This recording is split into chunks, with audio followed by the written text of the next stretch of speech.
सबसे पहले आप सभी मीडिया बंधुओं को बहुत बहुत नमस्कार।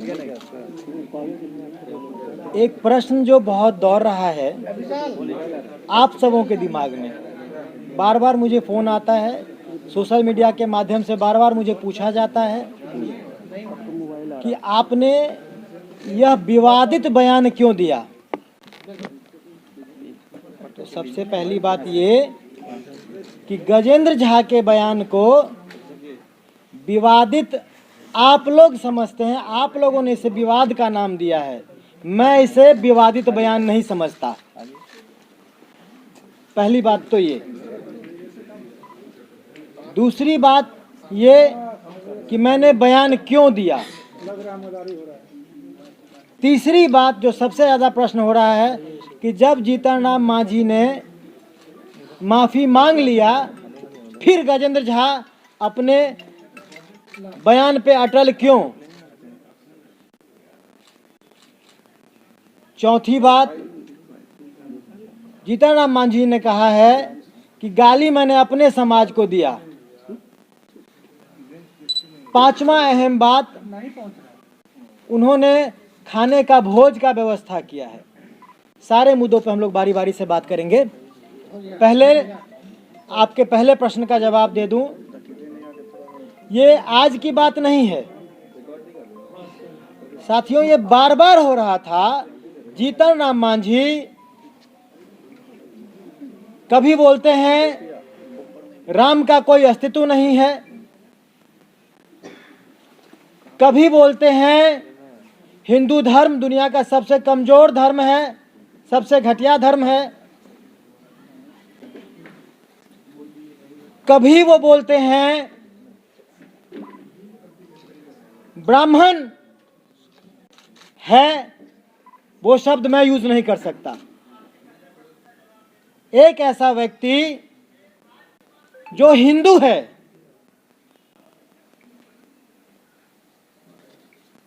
उसकी सनातन धर्म में आस्था नहीं है, एक ऐसा व्यक्ति जो अपने इष्ट देव को नहीं मानता, अपने इष्ट को नहीं मानता, हिंदू देवी देवताओं को नहीं मानता, एक ऐसा व्यक्ति जो विश्व के सबसे श्रेष्ठ कुल जिसकी पूजा ईश्वर भी करते हैं, जब भी हम लोग पूजा करते हैं, कोई धार्मिक अनुष्ठान होता है तो ब्राह्मण देवता की भी पूजा होती है।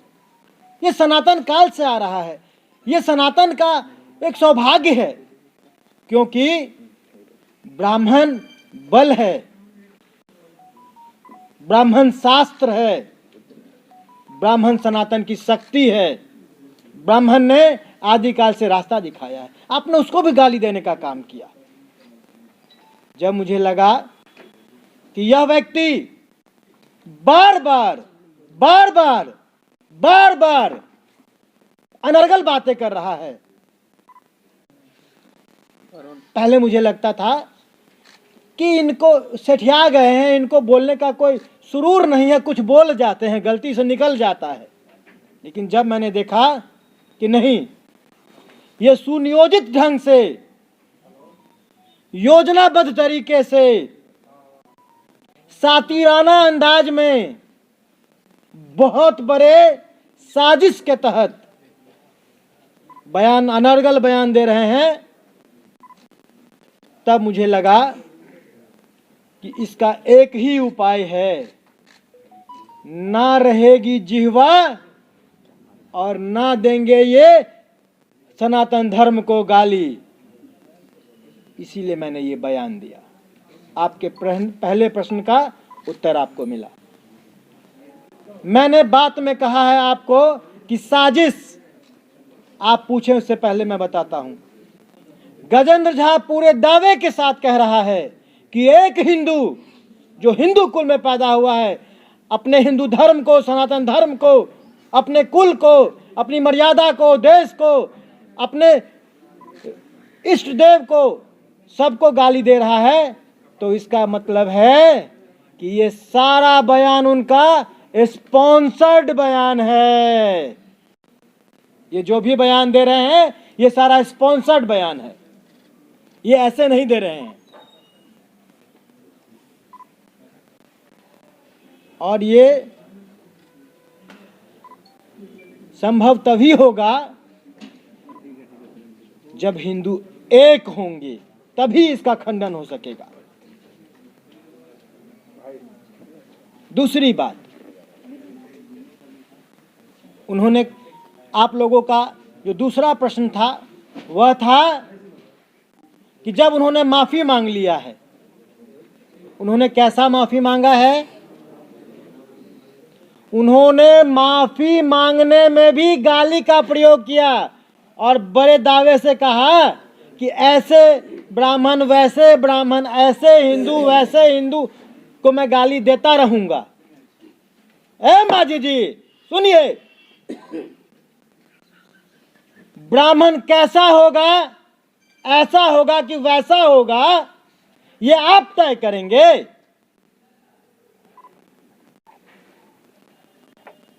ब्राह्मण पूरे सृष्टि का सिर्फ ब्राह्मण है, ऐसा वैसा नहीं है।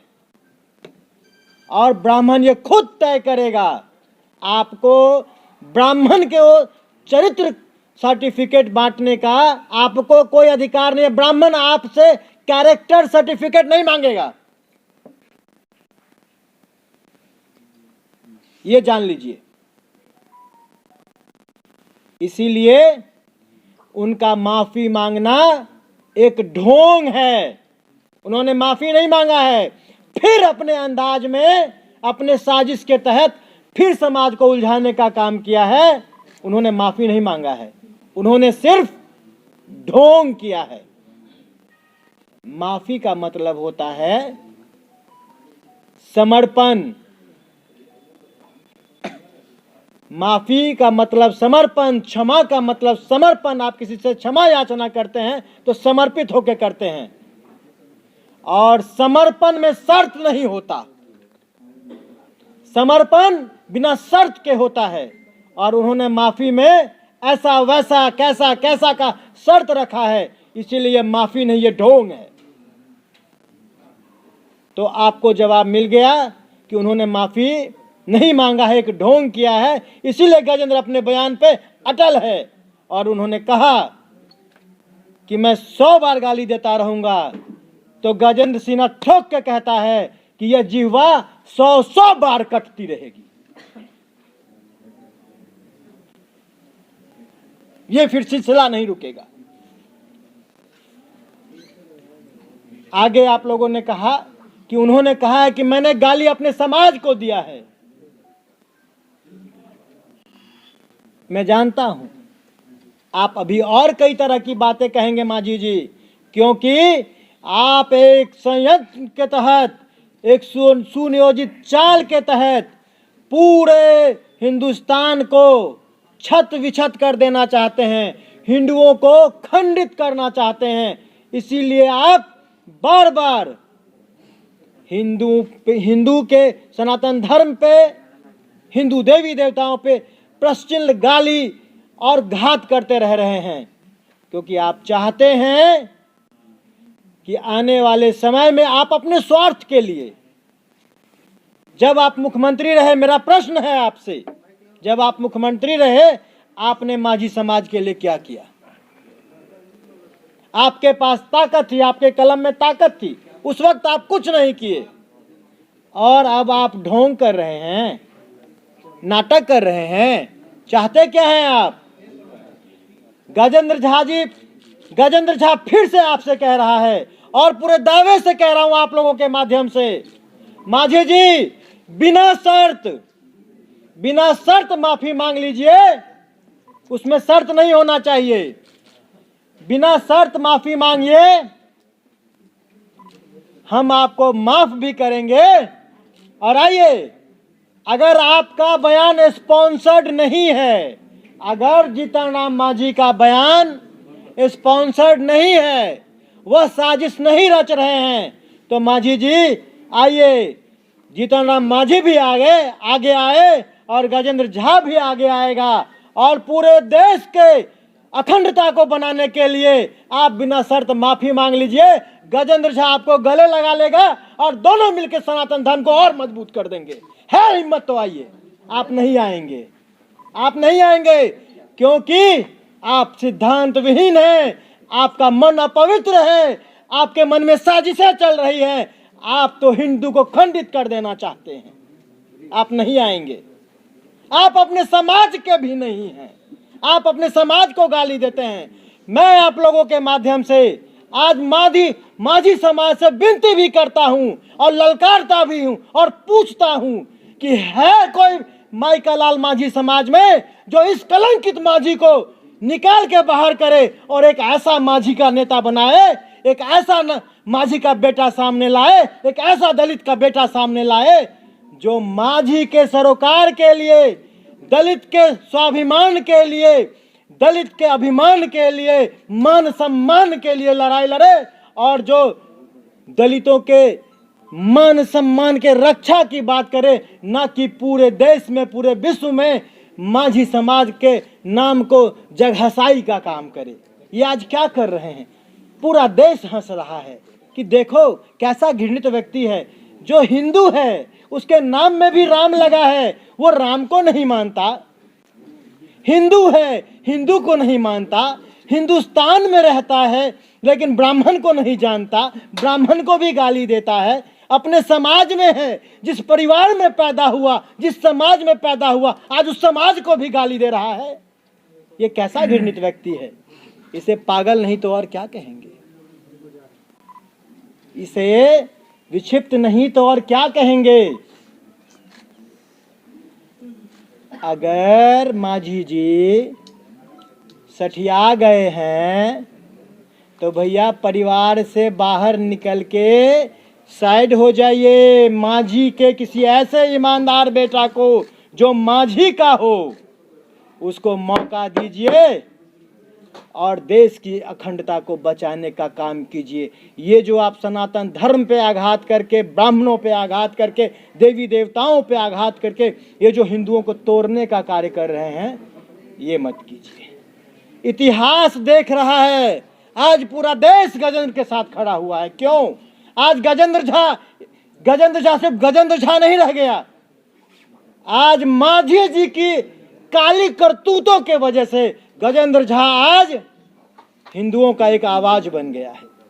मुझे कई राज्यों से, कल मैं दिल्ली में बैठा था, पूरे देश के जितने भी हिंदू संगठन हैं, सिर्फ ब्राह्मण की बात नहीं कर रहा, पूरे देश का हिंदू व्यथित है, सबको कष्ट पहुंचा है, पीड़ा हुई है, सबको लग रहा है कि अपने देश में यह कैसा व्यक्ति है जो हमें ही अपमानित कर रहा है।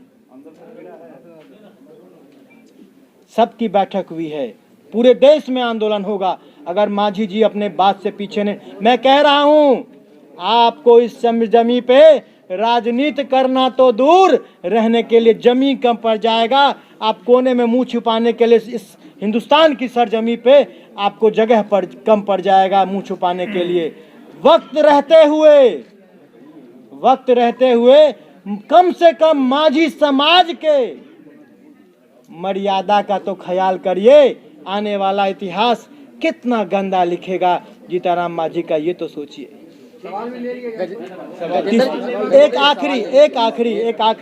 आखिरी प्रश्न था भोजन का, आखिरी प्रश्न था भोजन का, वो ले लीजिए, उसके बाद फिर मैं आपके सवालों का जवाब दूंगा। उन्होंने जिस भोजन का व्यवस्था किया है, ब्राह्मण ही नहीं, कोई एक भी हिंदू वहां अन्न ग्रहण करेगा जिसकी मनसा साफ हो, जिसकी सनातन धर्म में आस्था हो, जिसके मन में पवित्रता हो, जिसका हृदय निश्चल, निर्मल और विशाल हो। अगर ऐसा कोई भी दलित हो तो मैं कह रहा हूं, उस घर में भोजन अपने हाथ से बनाऊंगा भी मैं, पकाऊंगा भी मैं, और हर एक दलित के यहां खाने भी जाऊंगा। लेकिन मैं आह्वान करता हूं, जीताराम जैसे कलंकित व्यक्ति के ऊपर जब तक वो माफी नहीं मांगते, एक भी हिंदू एक भी हिंदू वहां अगर अन्न ग्रहण करता है तो वो हिंदू द्रोही है, सनातन धर्म का वो घातक है। किसी भी कीमत पे एक भी हिंदू वहां ना जाए, क्योंकि बात सिर्फ ब्राह्मणों की नहीं है, बात सनातन धर्म के रक्षा की है। क्यों मौन है ये हिंदू, ये देश क्यों मौन है? अब जगना होगा, नहीं जगेंगे तो ये जो मौन, अपने छोटे छोटे स्वार्थ में जो मौन पड़े व्यक्ति हैं, उसका भी इतिहास लिखा जाएगा और काले पन्नों से लिखा जाएगा। 500 लोगों को खिलाने की तैयारी कर रहे हैं माननीय ब्राह्मणों को। जी आगे। गजेंद्र जी पहला सवाल ये ले लेते हैं कि आपने जो है स्पॉन्सर्ड बयान की बात कही है, आपने स्पॉन्सर्ड बयान एक की बात एक करके कही ले है। लीजिए जी। पहला सवाल ले लेते हैं गजेंद्र, आपने स्पॉन्सर्ड बयान की बात कही है, कौन लोग दिलवा रहा है ये बयान, ये तो कम से कम स्पष्ट करेंगे। देखिए, सनातन धर्म के विरुद्ध में, मोबाइल पीछे कीजिए भैया। स्पॉन्सर्ड बयान की जो बात है, सनातन धर्म के विरुद्ध में, देवी देवताओं के विरुद्ध में, हिंदुस्तान में रहने वाले हिंदुओं के विरुद्ध में बयान आ रहा है, तो ये कौन लोग होंगे? ये वही हिंदू विरोधी लोग हैं जो देश को टुकड़े टुकड़े करना चाहते हैं, हिंदुस्तान को और हिंदुओं को विखंडित कर देना चाहते हैं। ये वही लोग हैं जो पीछे से स्पॉन्सर्ड करके और हिंदू विरोधी माझी के कान में डाल रहे हैं। ये सिर्फ माझी एम्पलीफायर का काम कर रहे हैं, माइक कहीं और है, जो कंडेंसर माइक है वो कहीं और है। सरकार में शामिल हैं क्या वो लोग, सरकार के अंग हैं क्या जो लोग? नहीं, बिल्कुल नहीं। ये तो हिंदू विरोधी ताकतें हैं भाई, वो जहां से भी आ रही हैं। ये बेहतर यही होगा। ये नहीं, मेरा किसी सरकार, सुनिए मेरी पहली बात सुन लीजिए। इशारा किस ओर है, जिसके साथ हैं या जिसके साथ थे, किस पर? देखिए, मेरा किसी राजनीतिक पार्टी, आप लोगों को पता होगा, मैं गर्व से कह रहा हूं कि मैं आज पार्टी से निष्कासित सिपाही हूं। जब था तो ईमानदारी से था, आज हिंदुत्व का नाम लेने के लिए मैं जिस कुल से निकला हूं, उस कुल पर जिसने प्रतिघात किया, उसका अगर मैंने प्रतिकार किया तो मुझे निकाला गया है। तो मैं इसीलिए, किसी राजनीतिक दलों को सरकारें बनानी और चलानी है, उनको अपना काम करने दीजिए। गजेंद्र आज सनातन धर्म के लिए झंडा उठा लिया है, मुझे उस विषय में बात करने दीजिए। ये हिंदू विरोधी ताकतें हैं, चाहे जो भी हो। कल पटना बेहतर होगा कि मांझी जी को पूछिए। पटना उच्च न्यायालय में जनहित याचिका दायर की गई है। मेरे खिलाफ आपका इशारा पाकिस्तान की तरफ है क्या? क्योंकि आप राजनीतिक पार्टियों के नाम नहीं बता रहे हैं, आपका इशारा कहीं पाकिस्तान की तरफ तो देखिए, नहीं है? हिंदू विरोधी लोग कितने हैं, कौन है, कहाँ है, ये सब आप लोग भी जान रहे हैं। देखिए, मेरे खिलाफ जो याचिकाएं दायर की गई, कई जगह से मुझे पता चला है, कई जगह मेरे खिलाफ याचिकाएं दायर की गई हैं। मुझे बार बार धमकी भी मिल रहा है, जान से मारने का, घर से उठा लेने का, कई तरह का सोशल मीडिया पे भी आ रहा है। गजेंद्र का सर अब झुकेगा नहीं, कट जाएगा, ये मंजूर है। डाल दो मुझे काल कोठरी में। अभी तो एक परशुराम खड़ा हुआ है, मुझे हाथ लगा के तो देखो, इस हिंदुस्तान के घर घर से गजेंद्र झा पैदा। बीजेपी ने तो आपको बाहर का रास्ता दिखाया है। अच्छी बात की सर, बहुत अच्छा लगा। भाजपा को स्वीकार नहीं है, क्यों? बीजेपी ने आपको बाहर का रास्ता क्यों दिखाया है? भारतीय जनता पार्टी एक राजनीतिक दल है।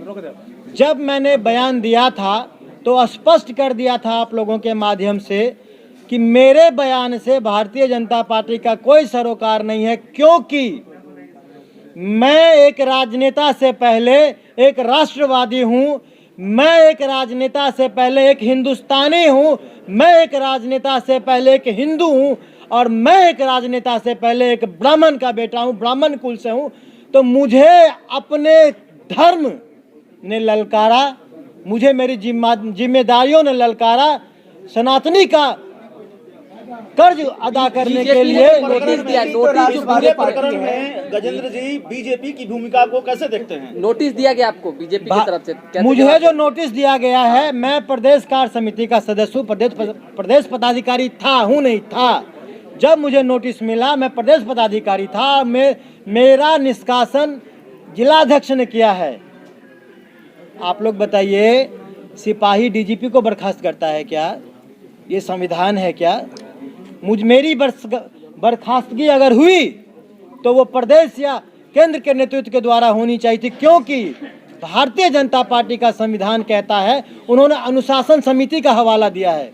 भारतीय जनता पार्टी के किसी भी जिला में कोई अनुशासन समिति नहीं होता। अनुशासन समिति प्रदेश में होती है, अनुशासन समिति केंद्र में होता है। लेकिन मुझे निकले जाने का कोई गम नहीं है, मेरे ऊपर याचिकाएं हो, मैं जेल में जाऊं, मुझे कोई गम नहीं है। भारतीय जनता पार्टी अपनी राजनीति करे, मुझे उससे भी कोई दरकार नहीं जाएंगे क्या? है। दोबारा पार्टी में जाएंगे क्या लौट कर? गजेंद्र जी, इस पूरे प्रकरण में बीजेपी की भूमिका को कैसे देखते हैं?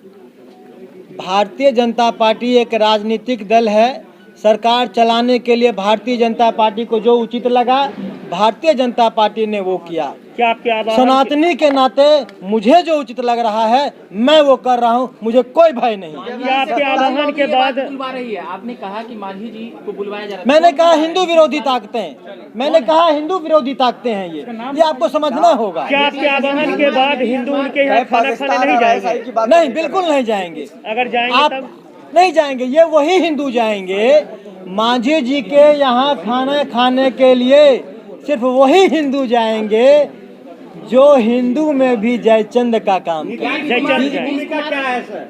नीतीश कुमार की भूमिका क्या है? उनके जदयू के तमाम देखिए नीतीश कुमार की सरकार है।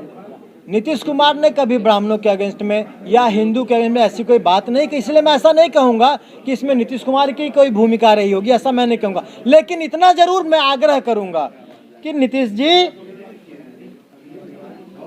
ये ब्राह्मण भी इसी देश के लोग हैं, हम भी इसी देश में हैं, हमारा भी अधिकार है। आपके घटक दल में अगर कोई इस तरह से बयानबाजी करता है तो आप लोग भी इसकी चिंता करें कि किसी भी धर्म के व्यक्ति को, किसी भी कुल के व्यक्ति को इस देश में कोई गाली न दे, इसकी व्यवस्था मांझी जी ने जरूर सोचना चाहिए। जो कहा है, मांझी जी ने जो कहा है वो गजेंद्र झा की नजर में हिंदू विरोध है, हिंदुत्व का विरोध है, या फिर राष्ट्र विरोध है, देश विरोध है? मांझी जी जो काम कर रहे हैं, पहला राम के अस्तित्व पे खड़ा कर रहे हैं, वो सनातन धर्म के विरोध में है। दूसरा उन्होंने हिंदू को गाली दिया है, वो कहते हैं कि हिंदू सबसे कमजोर, सबसे घटिया धर्म है। तो इसका मतलब ये है कि वो हिंदू विरोधी हैं, हिंदुस्तान विरोधी हैं। और तीसरा, अब वो ब्राह्मण को भी गाली दे रहे हैं, इसका मतलब ये है कि वो सामाजिक सरोकार के भी विरोधी हैं। और उन्होंने खुद ही माना कि मैंने मांझियों को गाली दिया, इसका मतलब वो अपने परिवार, अपने जात के एक अंतिम सवाल बीजेपी से निकाले जाने का मैं सुन लीजिए, अब ये बात तो नहीं पूछी जाए, लेकिन मैं बचपन से ही, मेरी बात पूछेंगे तो मैं बचपन से ही चाय, पान, सुपारी, मीट, मछली, दारू, मुर्गा, अंडा मैं कुछ नहीं करता। मैं सनातनी हूँ।